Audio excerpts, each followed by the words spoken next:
Hello, I'm Dina Jensen, and I'd like to teach you the cat and cow posture.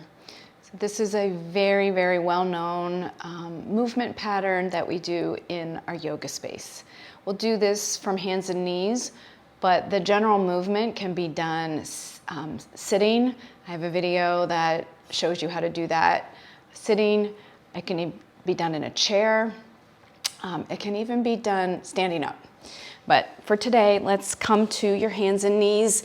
And if your wrists are a little bit tired today, you could always come down onto your elbows and do all of this.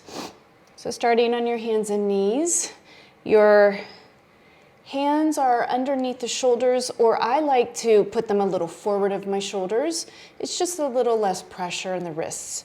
Your knees are underneath your hips. And if you have on shoes and socks, let's take those off as we do yoga in bare feet. So your toes might be curled under to stretch the soles of the feet, or sometimes we point the toes straight back. So you can explore both of those positions and see for your feet what's best.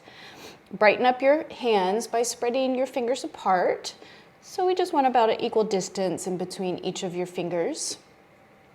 With your either index fingers can be parallel to each other, or your third finger can be parallel. You can just play with the hand positioning again and see what feels best. So it starts here in table pose. And in my table pose, you can see that my head, shoulders, and hips are in the same line. And the spine is nice and straight or neutral. And then cat posture moves the spine and moves your hips, your pelvis. So you drop the tailbone, you lift the spine and try to reach the ceiling with your spine, and then your head lowers down. So you're in the shape of a Halloween cat. And then the cow posture is the opposite. You lift your tailbone up like a happy dog. Your belly drops down a little bit, but mostly I want you to feel your heart, your chest pulling forward, your shoulders pulling back. And you can look up slightly, don't overdo that. So that's the cat-cow, and you just go back and forth, dropping and tucking the tailbone, lifting the spine and lowering the head to this rounded shape. And then you lift the tailbone, you let the belly slightly drop down, and you really shine through the heart and chest.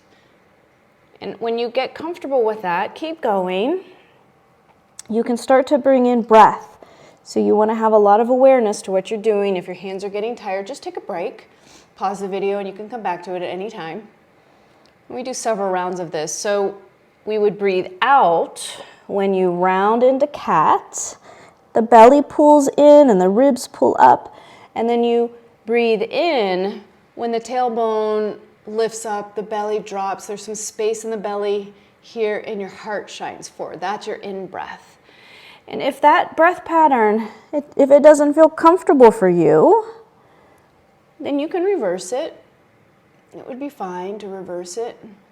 We get to a place where each breath is as long as the posture. And that's the cat and cow pose.